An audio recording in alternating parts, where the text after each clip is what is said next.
ദൈവസന്നിധിയിലായിരിക്കാം. ആമേൻ. അത്യുന്നതനായ നമ്മുടെ കൂടെയുണ്ട്. ആമേൻ. സ്തോത്രം. ആ ഒരു സ്നേഹത്തിൻ്റെ ആമേൻ കരങ്ങളിൽ നമ്മെ ഇതിനെ ഏൽപ്പിച്ചു കൊടുക്കാം. ദൈവത്തിൻ്റെ പരിശുദ്ധാത്മാവ് തന്നെ നമ്മളെ സഹായിക്കട്ടെ. കഴിഞ്ഞ ദിവസങ്ങളിൽ ചില ആഴ്ചകളായിട്ട് നാം ചിന്തിച്ചുകൊണ്ടിരുന്ന ഭാഗങ്ങളായിരുന്നു റോമാലേഖനം 8-ാം അധ്യായത്തിൻ്റെ 1 തുടങ്ങി 4 വരെയുള്ള വാക്യങ്ങളിൽ. അതിൽ പല വിഷയങ്ങളും പല കാര്യങ്ങളും നാം ചിന്തിച്ചു.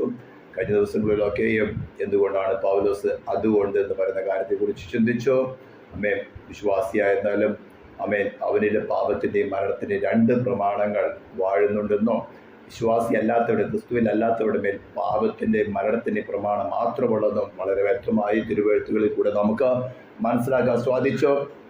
ആമേ. സ്തോത്രം. അങ്ങനെ പാപത്തിൻ്റെയും മരണത്തിൻ്റെയും ആമേ പ്രമാണത്തിൽ നടന്നുകൊണ്ട് അവൻ ജഡത്തിൻ്റെ മോഹങ്ങൾക്കും മനോവികാരങ്ങൾക്കും അനുസരിച്ചുകൊണ്ട് ദൈവക്രോധത്തിന് മാത്രം അർഹരായി മുന്നോട്ട് പോകുന്ന സമയത്താണ് ദൈവത്തിൻ്റെ വലിയ കൃപയാൽ പരിശുദ്ധാത്മാവിൻ്റെ ഇൻ്റർഫിയറൻസ് പാപബോധമുളവായി ആമേൻ അയ്യം പിടിച്ചുകൊണ്ട് ക്രൂശിൻ്റെ നെയ്യിലേക്ക് ശരണത്തിനായിട്ട് ഓടി വന്നത്. ആമേ. സ്തോത്രം.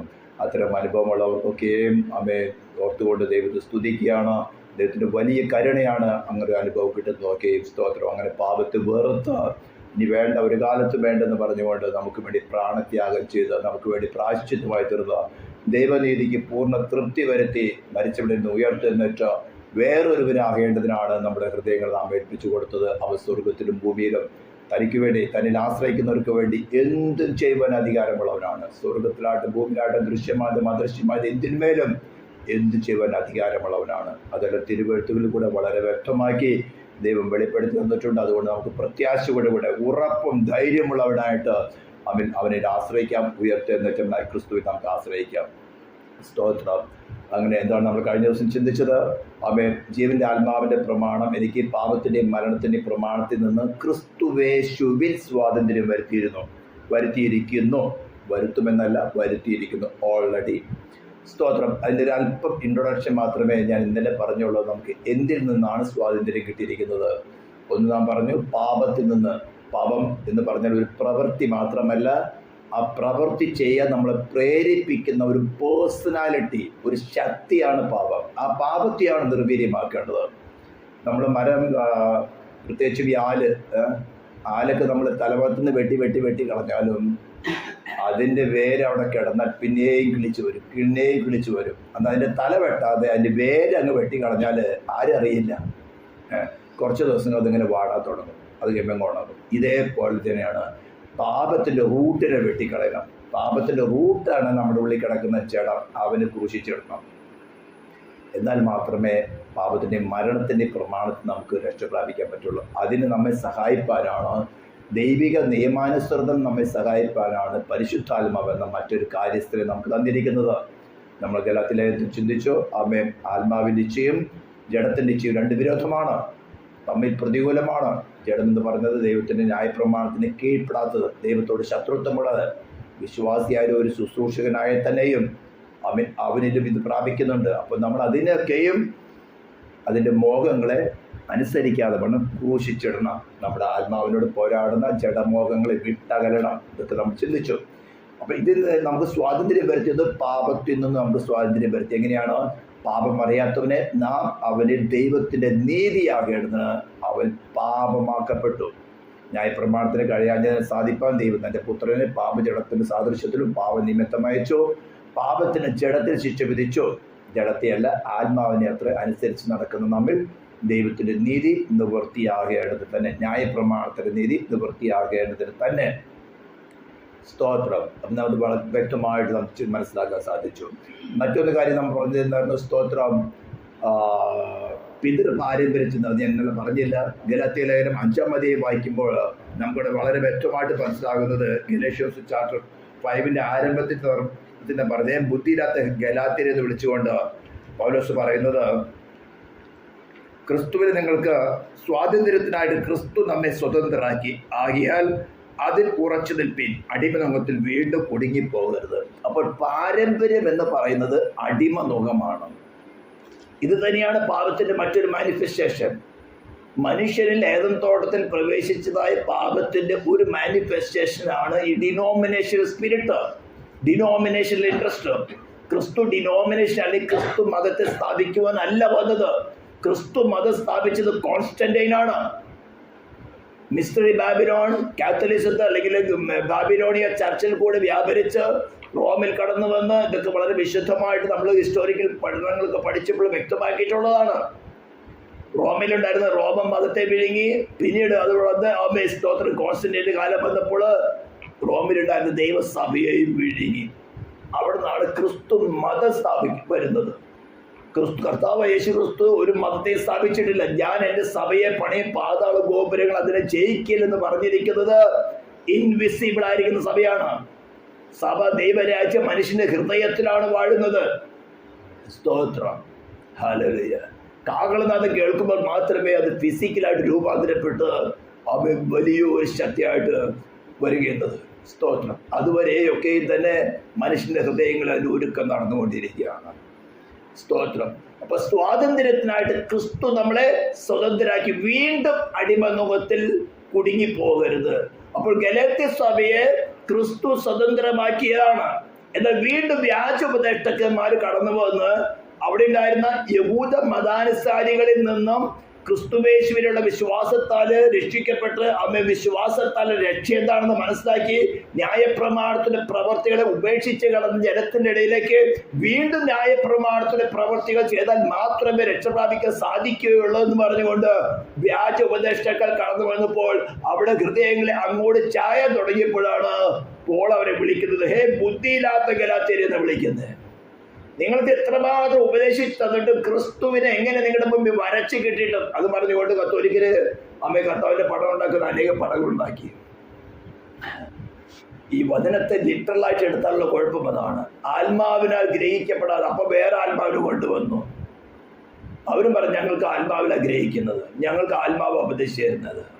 ആത്മാവ് അവരോട് അങ്ങനെ പോകാൻ പറഞ്ഞു, ഇങ്ങോട്ട് പോകാൻ പറഞ്ഞു, അത് ചെയ്യാൻ പറഞ്ഞു, ഇത് ചെയ്യാൻ പറഞ്ഞു, അങ്ങനെ പറഞ്ഞങ്ങ് കാട് കയറിയിരിക്കുക.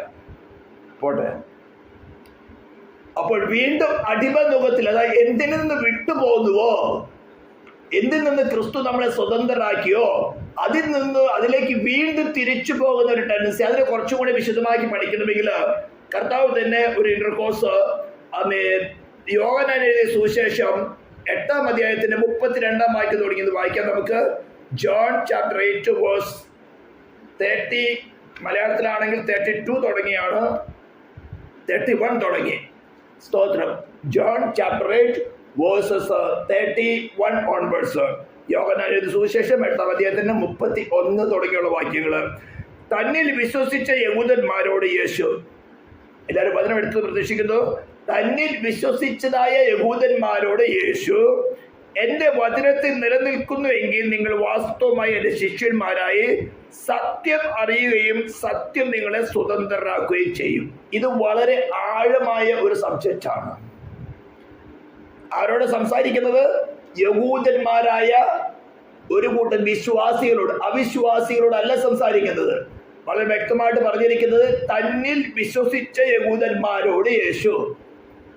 അപ്പോൾ വിശ്വാസി എന്ന് പറയുന്നതും ശിഷ്യൻ എന്ന് പറയുന്നതും രണ്ടാണ്. അത് വളരെ വ്യക്തമായിട്ട് അവിടെ കൊടുത്തിരിക്കുന്നത്. തന്നിൽ വിശ്വസിച്ച യഹൂദന്മാരോട് യേശു, എന്റെ വചനത്തിൽ നിലനിൽക്കുന്നുവെങ്കിൽ നിങ്ങൾ വാസ്തവമായി എന്റെ ശിഷ്യന്മാരായി. പുതിയ നിയമത്തിന്റെ കോളിംഗ് എന്ന് പറയുന്നത് ശിഷ്യന്മാരാകുവാനാണ്, വിശ്വാസികളെ ഉണ്ടാക്കുവാനല്ല. അപ്പോസ്തല പ്രവൃത്തി നമ്മൾ ആദ്യം തുടങ്ങി വായിച്ചു നോക്കുകയാണെങ്കിൽ ഒരിടത്ത് പോലും വിശ്വാസി എന്ന വേർഡ് ഉപയോഗിച്ചിട്ടില്ല, ബിലീവർ എന്ന വേർഡ് ഉപയോഗിച്ചിട്ടില്ല. ഡിസൈപ്പിൾ എന്നാണ് ഉപയോഗിച്ചിരിക്കുന്നത്. സ്വർഗത്തിലും ഭൂമിയിൽ സകല അധികാരം എനിക്ക് നൽകപ്പെട്ടിരിക്കുന്നു, ആകയാൽ നിങ്ങൾ പുറപ്പെട്ട് പിതാവിന്റെയും പുത്രന്റെയും പരിശുദ്ധാത്മാവിന്റെ നാമത്തിൽ സ്നാനം കഴിപ്പിച്ചു ഞാൻ നിങ്ങളോട് കൽപ്പിച്ചതൊക്കെ പ്രമാണിച്ച് നടക്കാൻ ഉപദേശിച്ചുകൊണ്ട് സകല ജാതികളെയും വിശ്വാസികളാക്കാനല്ല പറഞ്ഞിരിക്കുന്നത്, ശിഷ്യന്മാരാക്കുവാൻ. അപ്പൊ ഇവിടെ തന്നിൽ വിശ്വസിച്ചതായ യഹൂദന്മാരോട് യേശുക്രിസ്തു തന്നെ പറയുകയാണ്, നിങ്ങൾ എന്റെ വചനത്തിൽ നിലനിൽക്കുന്നുവെങ്കിൽ വാസ്തവമായി നിങ്ങൾ എന്റെ ശിഷ്യന്മാരാകും, സത്യം അറിയുകയും സത്യം നിങ്ങളെ സ്വതന്ത്രരാക്കും. പൗലോസ് അവിടെ ഗലാത്യലേഖനത്തിൽ പറഞ്ഞിരിക്കുന്നു, സ്വാതന്ത്ര്യത്തിനായിട്ട് ക്രിസ്തു നിങ്ങളെ സ്വതന്ത്രരാക്കി. അപ്പൊ ഈ സത്യം എന്ന് പറയുന്നത് എന്താണെന്ന് ശരിക്കും മനസ്സിലാക്കണം. പീലാത്തോസ് ചോദിച്ചു, സത്യം എന്നാൽ എന്ത്? അവന് ഉത്തരത്തിന് വേണ്ടി കാത്തു നിൽക്കാൻ പറ്റിയില്ല.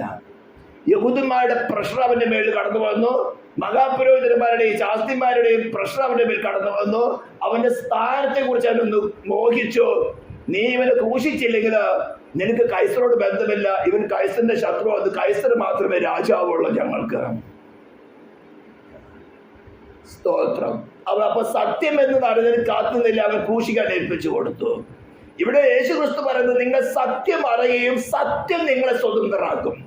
അപ്പോൾ സത്യം എന്ന് പറഞ്ഞത് ട്രൂ ഡോക്ടറിൻ മാത്രമാണോ? അല്ലെങ്കിൽ സത്യം ഉപദേശിക്കുന്ന ബൈബിളാണോ? അല്ലെങ്കിൽ സത്യം ഉപദേശിക്കുന്ന ഉപദേശിയാണോ?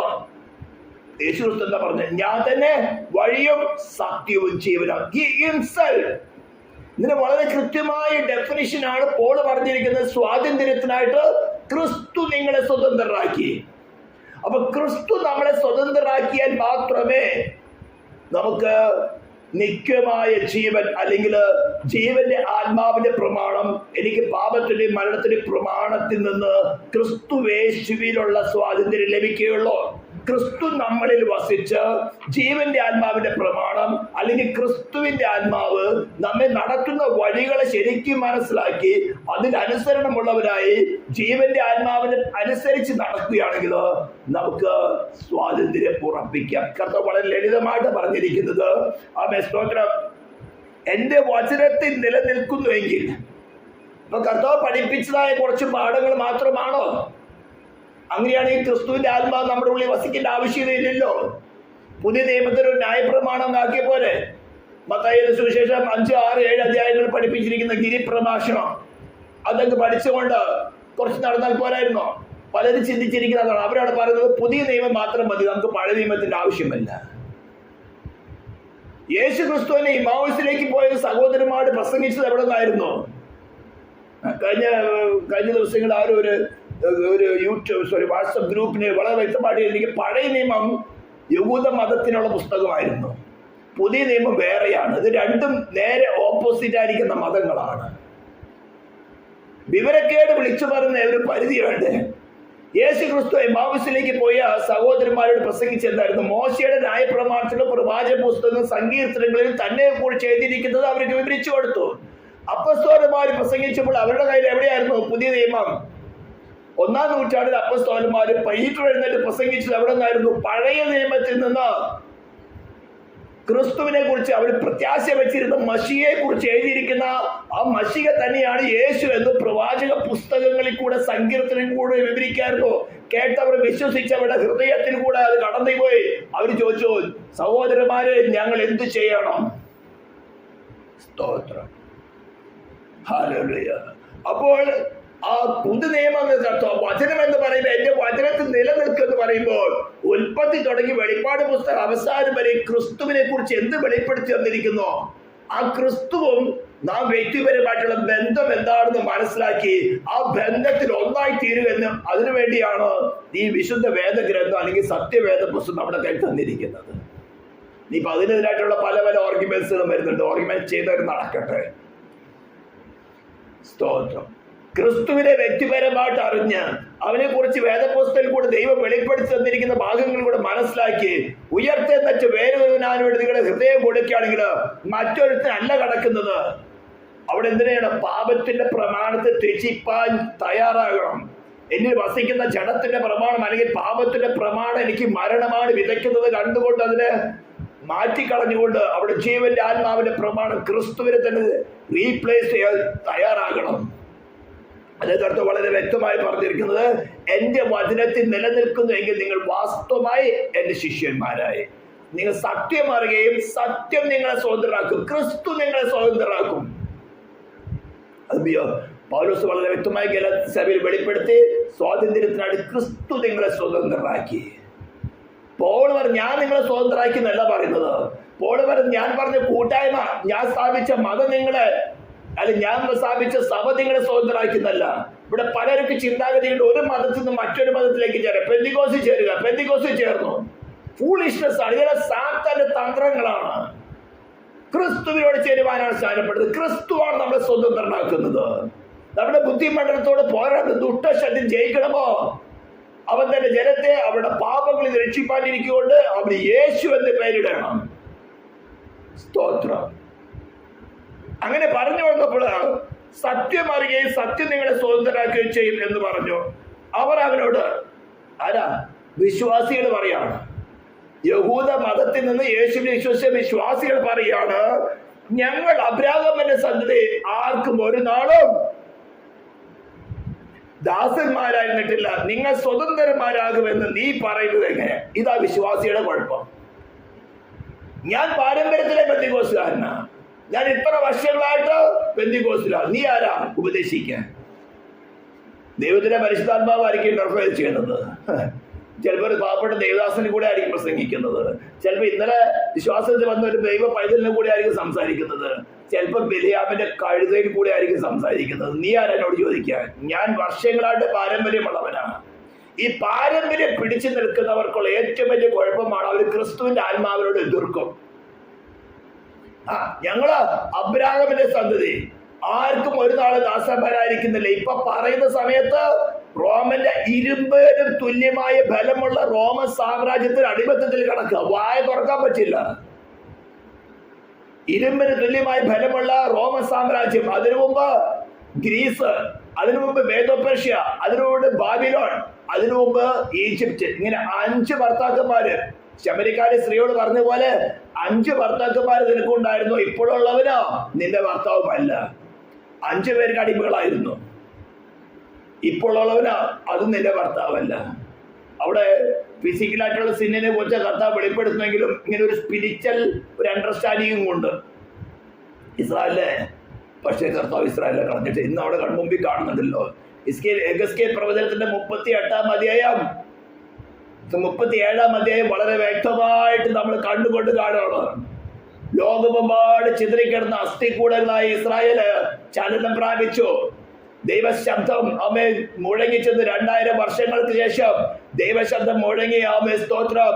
തമ്മിൽ അസ്ഥികൾ ചലിക്കാൻ തുടങ്ങി. കുറെ അസ്ഥികള് റഷ്യയിലായിരുന്നു, കുറെ അസ്ഥികൾ അമേരിക്കയിലായിരുന്നു, കുറെ അസ്ഥികൾ UK-യിലായിരുന്നു, ആമേ കുറെ അസ്ഥികൾ പോളണ്ടിലായിരുന്നു. ഇന്നുകൊണ്ട് അസ്ഥികൾ ചലിക്കാൻ തുടങ്ങി. അസ്ഥികൾ കൂടി വന്നു ചേർന്നു. ആമേ അവയ്ക്ക് എന്ത് വിളിച്ചോ? മാംസം വന്നോ, ത്വക്ക് വന്നോ, ഞരമ്പുകൾ വന്നോ. അവ എഴുന്നേറ്റ് വലിയൊരു സൈന്യമായി ഇന്ന് നമ്മുടെ കൺമുമ്പിൽ കാണുന്നുണ്ടോ? കേരളത്തെക്കാളും ചെറിയൊരു രാജ്യമായിരിക്കുന്ന ഇസ്രായേല് ഏറ്റവും ഹയർ ടെക്നോളജി, ലേറ്റസ്റ്റ് ടെക്നോളജി, ആർമിയിലായിക്കോട്ടെ, വാറിലായിക്കോട്ടെ, സയന്റിഫിക് ആയിക്കോട്ടെ, കൃഷിയിലായിക്കോട്ടെ, ഏതിലും ലേറ്റസ്റ്റ് ടെക്നോളജി ഉപയോഗിച്ചിട്ട് വലിയൊരു സൈന്യമായിട്ട് നമ്മൾ ഈ ആഴ്ചകളിൽ കണ്ടതാണ്. അങ്ങനെയെങ്കിലും 38-ാം അധ്യായം നടക്കും. അത് സ്പിരിച്വൽ ആയിട്ടുള്ള ഇസ്രായേലിനെ കുറിച്ച് 37-ാം അധ്യായത്തിൽ പറഞ്ഞിരിക്കുന്ന വലിയൊരു സൈന്യം, അത് ലിറ്ററൽ ഫുൾഫിൽനെസ് നടന്നുവെങ്കിൽ ആത്മാവിൽ അവിടെ ഇവിടെ ചിതറിക്കിടക്കുന്നത് ഒന്നാവുന്നത് എപ്പോഴെന്ന് അറിയാമോ? കർത്താവിന്റെ കാഹളനാദം കേൾക്കുമ്പോഴാണ്. അതിന്റെ കാര്യമാണ് 38-ാം അധ്യായത്തിൽ പറഞ്ഞിരിക്കുന്നത്. റഷ്യ ഇസ്രായേലിനെ ആക്രമിക്കാൻ പോകുന്നത്. ഇന്നിപ്പോ മനസ്സിലായി, നിങ്ങളുടെ കൺമുമ്പിൽ കാണാണ്. ഹമാസും ഹെസ്ബോളയൊക്കെയും തകർന്നു. ഇനി ഇറാന് ആശ്രയിക്കാൻ പറ്റുന്നത് ഹൂത്തീസിനെയും പറ്റില്ല, ഹെസ്ബോളയെ കൊണ്ടും പറ്റില്ല, ഹമാസിനെ കൊണ്ടും പറ്റില്ലെന്ന് മനസ്സിലായി. അടുത്തവൻ ആശ്രയിക്കാൻ പോകുന്നത് റഷ്യയാണ്. കഴിഞ്ഞ ദിവസം ഹെസ്ബോളയെ ബോംബ് ചെയ്യുന്ന അതേ സമയത്ത് ന്യൂയോർക്കില് ടർക്കി, റഷ്യ, ഇറാൻ തമ്മിലുള്ള മീറ്റിംഗ് ആയിരുന്നു. സെയിം ടൈമില്. അതാണ് 38-ാം അധ്യായത്തിലെ കോalitionന്റെ സ്റ്റാർട്ടിങ്. ഹല്ലേലൂയ. തോഗർമഗ്രഹം, ടർക്കി, റൂസ്, റഷ്യ, ഇറാൻ, പാർസികള്, ഇറാന്, അടുത്തത് ഈസ്റ്റേൺ യൂറോപ്പ്, പിന്നെ ഈ സൈഡിലാണെങ്കിൽ ഇത്യോപ്യ. ഇതുകൂടെ ചേർന്ന് കഴിഞ്ഞാൽ റഷ്യയുടെ ആക്രമണം ഉണ്ടാകാം എന്ന് പറഞ്ഞാൽ ലിറ്ററലായിട്ടുള്ള മഹാസൈന്യമായിട്ട് ഇസ്രായേൽ നമ്മുടെ കൺമുമ്പിൽ കണ്ടുവെങ്കിൽ, വർഷങ്ങൾ, ആയിരക്കണക്കിന് വർഷങ്ങൾക്ക് മുമ്പ് പ്രവചിച്ച പ്രവചനം നമ്മുടെ കൺമുമ്പിൽ കാണുന്നുവെങ്കിൽ, ആത്മീക ഇസ്രായേലെ നിനക്ക് അസ്ഥിയായിട്ട് വേർപെട്ട് നിൽക്കേണ്ടതല്ല. അസ്ഥിയോട് ചേർന്ന ചലനങ്ങള് അവിടെ ഇവിടെ ഉണ്ടാകും. അവിടെ ഇവിടേക്ക് പല പല ഡിനോമിനേഷനില് സ്തോത്രം ചിതറിക്കിടക്കാണ്. പക്ഷെ നിന്നെ സ്വതന്ത്രമാക്കണമെങ്കിൽ ക്രിസ്തുവാണ് നിന്നെ സ്വതന്ത്രമാക്കുന്നത്. നീ സത്യം അറിയ, സത്യമേ നിന്നെ സ്വതന്ത്രമാക്കുകയുള്ളൂ. ഒരു ഡിനോമിനേഷൻ, ഒരു മതം, ഒരു പാസ്റ്ററും നിന്നെ സ്വതന്ത്രമാക്കിയില്ല. Christ in person only can save you. Hallelujah. അപ്പോൾ ജീവന്റെ ആത്മാവിന്റെ പ്രമാണം എനിക്ക് പാപത്തിന്റെ മരണത്തിൽ നിന്നും പ്രമാണത്തിൽ നിന്ന് ക്രിസ്തുവേശുവിൽ സ്വാതന്ത്ര്യം വരുത്തിയിരിക്കുന്നു. അപ്പൊ സ്വാതന്ത്ര്യം എന്താണ്, എങ്ങനെയാണ് ലഭിക്കുന്നതിനെ കുറിച്ചാണ് ഇന്നും സംസാരിക്കേണ്ടതായിട്ട് വന്നത്.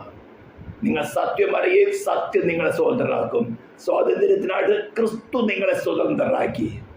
ക്രിസ്തു നമ്മെ സ്വതന്ത്രരാക്കിയാൽ മാത്രമേ നമുക്ക് സ്വാതന്ത്ര്യം കിട്ടുന്നുള്ളൂ. ഒരു ഡിനോമിനേഷൻ സാധ്യമല്ല, ഒരു പാസ്റ്ററിന് സാധ്യമല്ല. ഇവരെല്ലാം ഡിനോമിനേഷൻ ഏതൊക്കെ കർത്താവ് ഡിഫറെന്റ് മീഡിയകളായിട്ട് ഉപയോഗിക്കും. പക്ഷേ who make us redemption, ആരാണ് നമ്മളെ റിഡീം ചെയ്യുന്നത്, ആരാണ് നമ്മളെ റിലീസ് ചെയ്യുന്നത്? Only Christ. ഞാൻ തന്നെ വഴിയും സത്യവും ജീവനുമാകുന്നു. ഈ വചനങ്ങളെ ദൈവം നമ്മളെ സഹായിക്കട്ടെ.